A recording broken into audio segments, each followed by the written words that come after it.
Okay, so I'm just going to briefly introduce the event. So thanks everyone, first of all, for coming to the book launch. It's a pretty good turnout, so, and on Friday night, that's nice. I know you could all be doing more interesting things, but then you're here. So we'll try and keep it interesting. I want to thank the speakers who agreed to take time, as well as the chair, Paul. Thanks also to Beit Zitoun. I'll say, please, if you can, you should buy the olive oil. It's really good. And you should check out the photo exhibit that they have. Ali Mustafa is really great. And finally, I'd like to thank Greg Albo, who suggested that this event be done and then helped to see it through to tonight. He's the one at the book table. Okay, so I'm yes. So I'm going to pass it off to Paul, who's chairing, and then we'll see how it goes. Okay, thank you very much. My name is Paul Gray. It's a delight to be here. So I'll just give you an overview of what we're going to do tonight. We're going to have first 3 speakers speaking for about 10 minutes each about activism, about the book. And then Umair is going to give about a 15-minute response. And then we'll open it up for audience Q&A, and I'll chair on an equity basis, which means we'll prioritize underrepresented groups. So, without further ado, I'd like to introduce Amponsah. She's a longtime resident of Jane and Finch. She organizes with Jane and Finch Action Against Poverty, and is a former member of CUPE Ontario's Racial Justice Committee. Take it away. Thank you.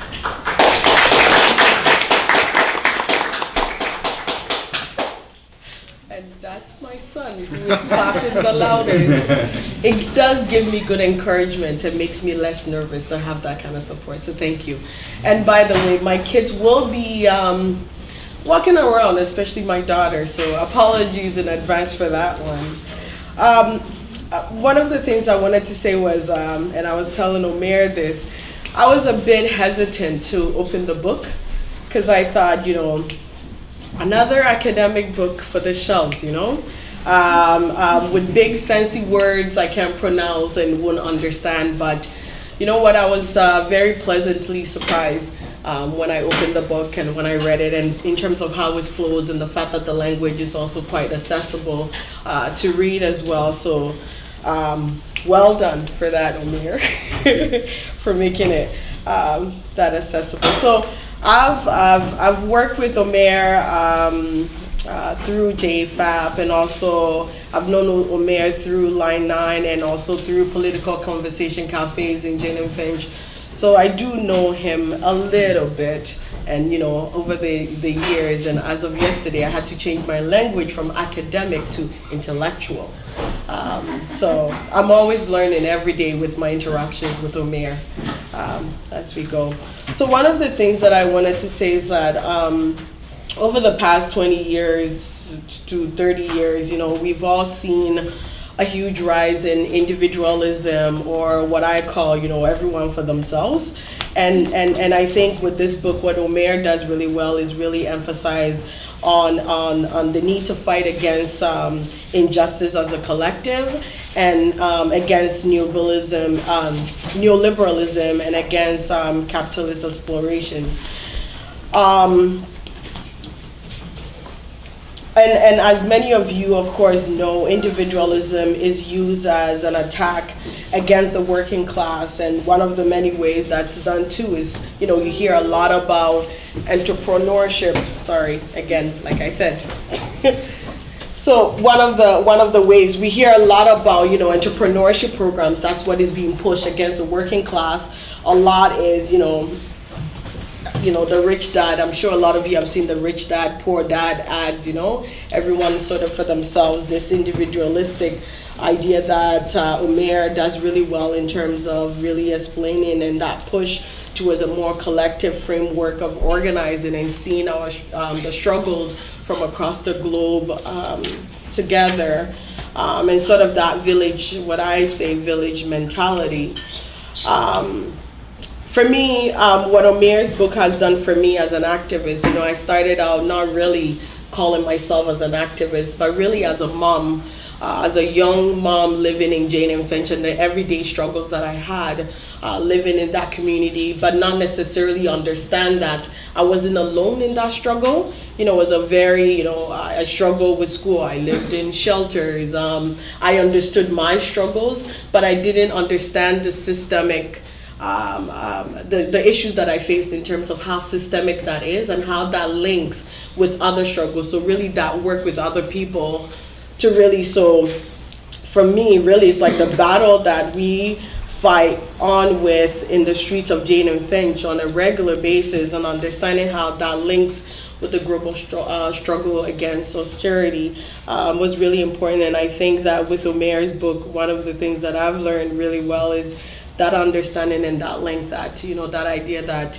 you know, we're not free until all is free, and that push, against that. And one of the quotes from the introduction page that really stood out for me was just this one simple quote, and I swear it's like this whole book could be summarized in that one quote for me, is the change we need will not be arrived at if we stick to the kind of activism that is commonplace today. We need to deassociate ourselves from individualism and embrace the social. We need to move beyond the local and seek the global. We need to see the numerous struggles against injustice around the world as part of a wider struggle for global transformation. Thank you.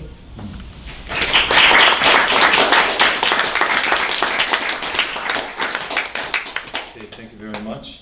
Our next speaker is Stefan Kipfer. He's an associate professor at the Faculty of Environmental Studies at York University, and his research interests include urban politics, social theory, and ecological socialism. And just so you know, I'll flash people with 2 minutes and give you a 2-minute warning when we're coming up on 10 minutes. Okay, thank you. All right. Stefan. Thanks, Paul. Thanks, Umair, for inviting me. It's a pleasure. I very much enjoyed the book, and you should really pick it up. It's beautifully written.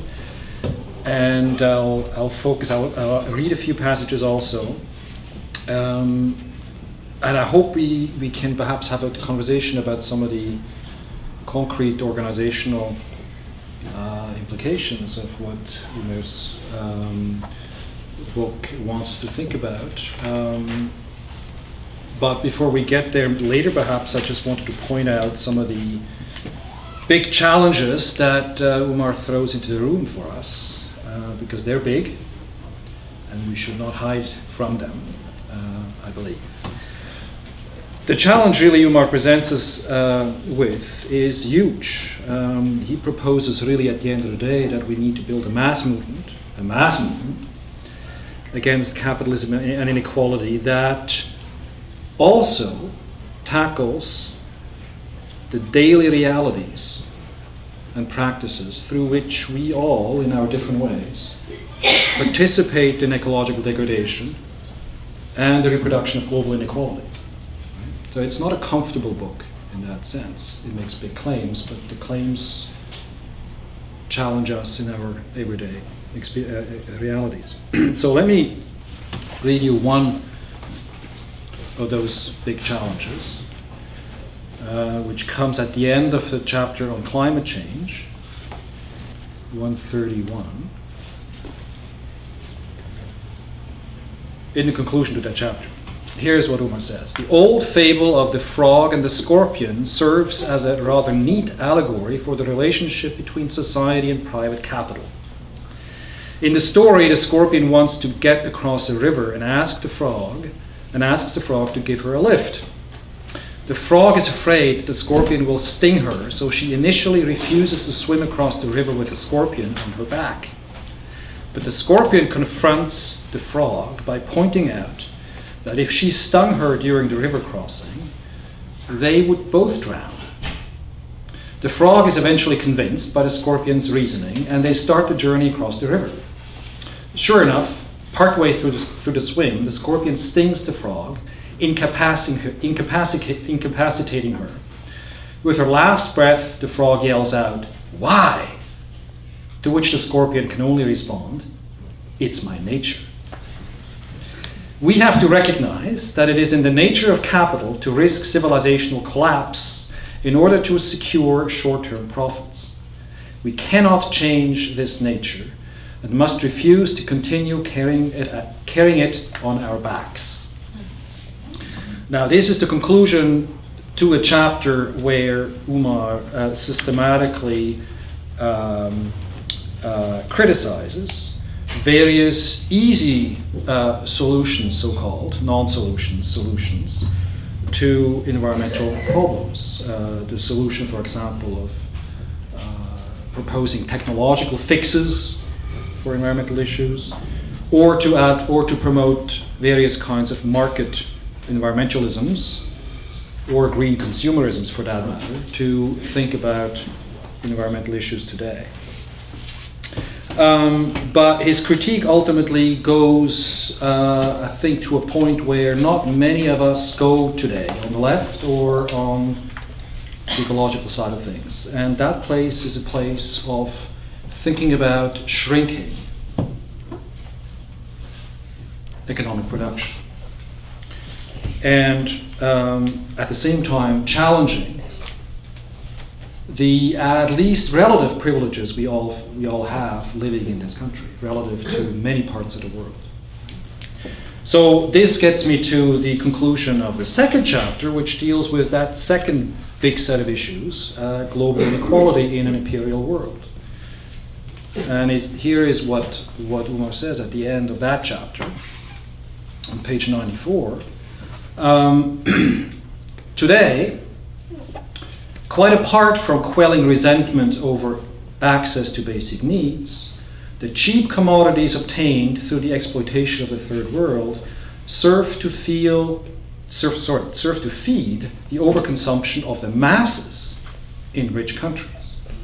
But just as providing basic standards of living help to suppress anger, the conspicuous consumption the masses are compelled to take part in serves to restrain the onset of their enlightenment. Concerns about MP3 players, cars, and shiny dresses stand in for more meaningful endeavors. Commitment to the community, the notion that education could be a means to achieve personal growth, and ideals concerning justice are warped and diminished. It turns out that consumerism, a product of modernity, and not antiquated religion, is the opium of the masses.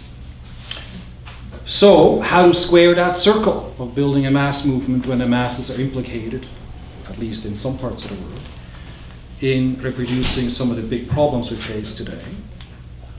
Well, Umair proposes various things, but he also proposes, in a passage that follows right after, the question of global solidarity. And I'm finishing with one last section here. As exploitation and overconsumption are coupled, in order to put a stop to one, attention must be given simultaneously to the other. When we struggle for change in this light, it is not a matter of giving charity. We struggle rather in solidarity with the poor for the freedom of all humanity. So there is this sort of universal leap coming out of various passages of the book, including the one that I just read you. And perhaps just to conclude, I mean, various parts of the book resonated with me partly because it's based on observations in activism in Toronto.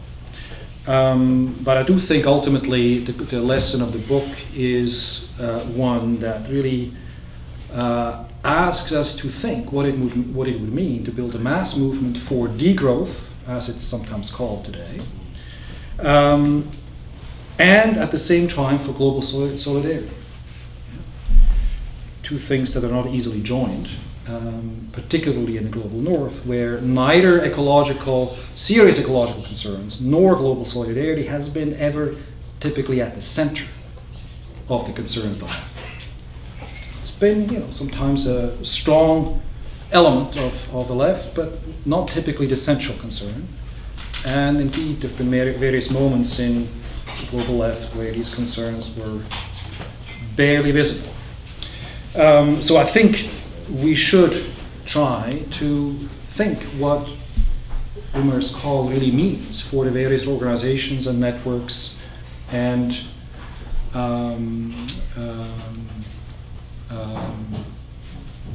everyday situations that we find ourselves in, and see what happens.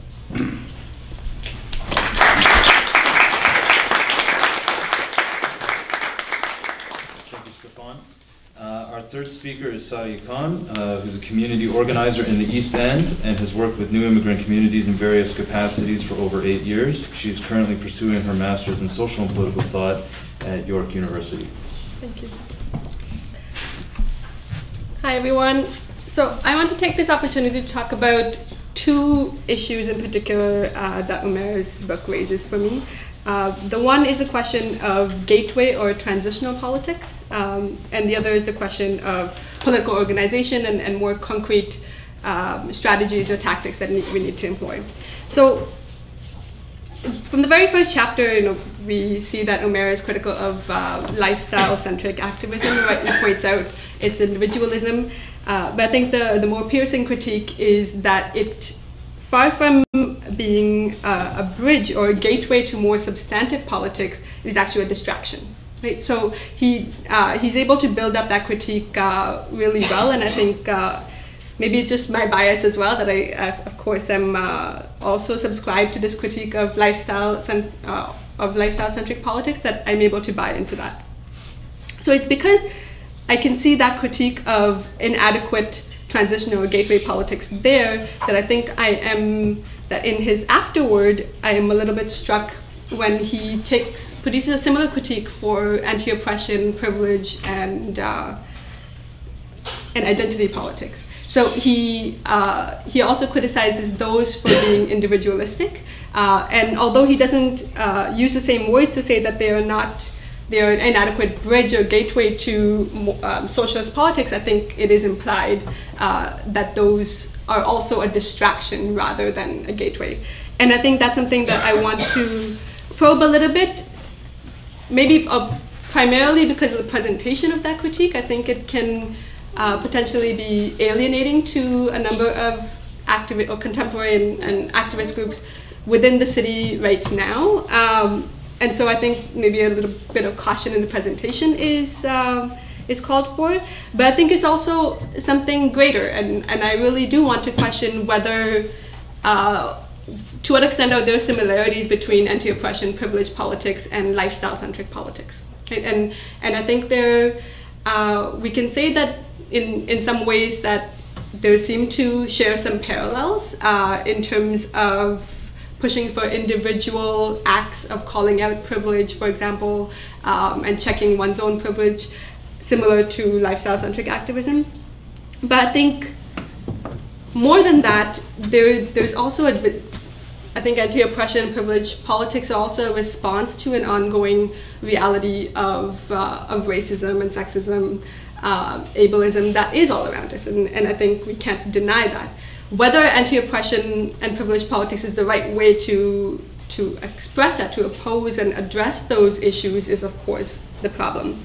And so I think in terms of what can we do to make anti-oppression privilege politics a successful bridge rather than to dismiss it.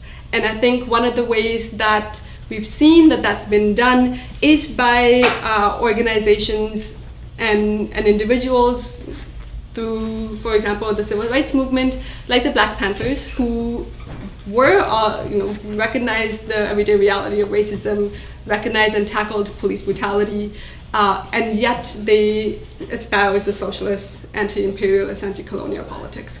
And so I think exploring an organization like that, not necessarily as a model for today's activism, but as an inspiration and certainly lessons that can be drawn from it for urban North American activism.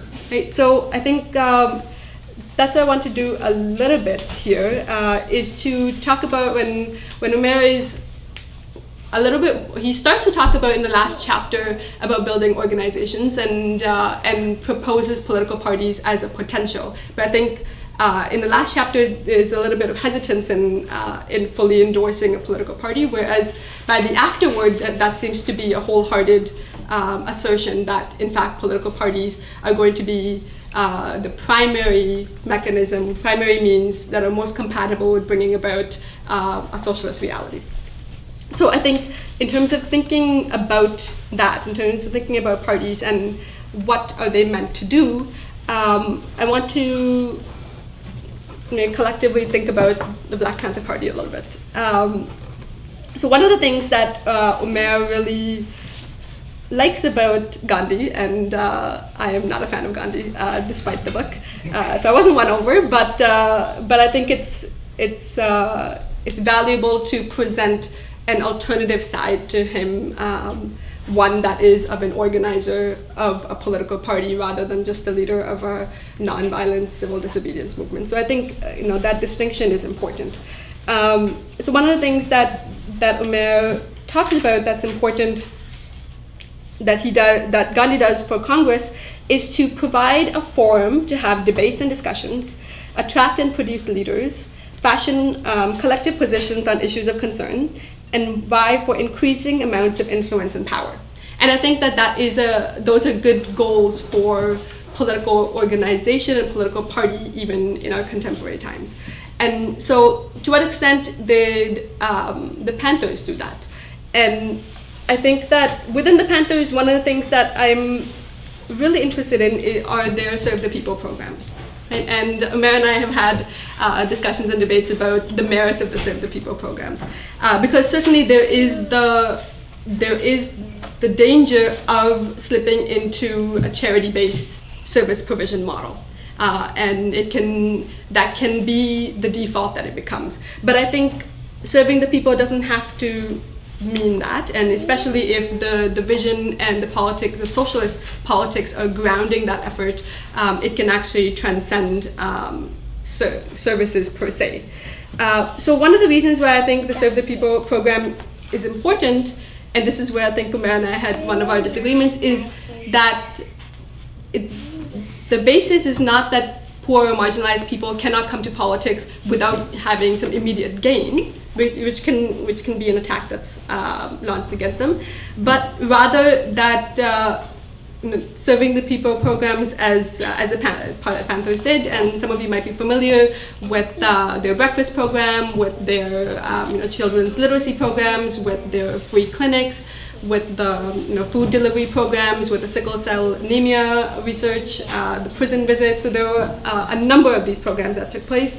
I think what it does is builds a foundation in communities that we want to organize in, right? So I think the Panthers provided a model of what are the demographics that we want to organize in. A lot of us end up getting our start on campus, and sometimes go off campus to join other similarly minded groups and individuals. And I think the challenge is to go in working class poor communities and to bring about those changes, or the consciousness there, build that basis there. And I think the Serve the People programs do that really well because they provide a foundation that's much more long-lasting, that is beyond any particular political moment that might be going on. For example, the Sanders campaign right now, right? That there's a lot of political energies there, and lots of socialists have said that whether or not they agree with Sanders per se, there's an opportunity to take the opportunity to grasp the political energies and do something with it. But I think that moments like these that elections produce, they can similarly be dissipated once the elections pass. But something like a Serve the People program, because of the infrastructure, it requires a certain kind of long-term protracted investment and allows for the means to create a protracted struggle, which is something that Umair insists that we need to do on, rather than protest-based or workshop-based activism. So that's one thing. I think that the Serve the People programs do allow us a longer-term struggle. The second is also the question of prefigured politics, right? So one of the things that Umair talks about is, and this is in his last chapter, and I think potentially this is something that he moves away from in the afterword, but he talks about community and workers' councils as a place to start. And certainly there's a contrast between community and workers' councils and political parties as organizations. And so I think the compatibility or tension between those two models is something I'd be interested in exploring. But he talks about there's a need to begin to for these councils to begin to encroach on the space currently occupied by the state and private capital. Right? So for us to reappropriate spaces that from the state and from the market. And I think the Serve the People programs have the potential to do that. That providing education, providing healthcare, food, etc., that is within either provided by the state or provided by the market, for that to be delivered by community members. And in that process to in practice show what socialist politics could look like, and to win over community members who might not already have an ideological commitment to other forms of radical or conservative politics, but to see it in practice. So I think that in terms of what Umair is proposing, something concrete has been presented by the Panthers, and it's worth exploring. So I hope we can do some of that together today. Thank you.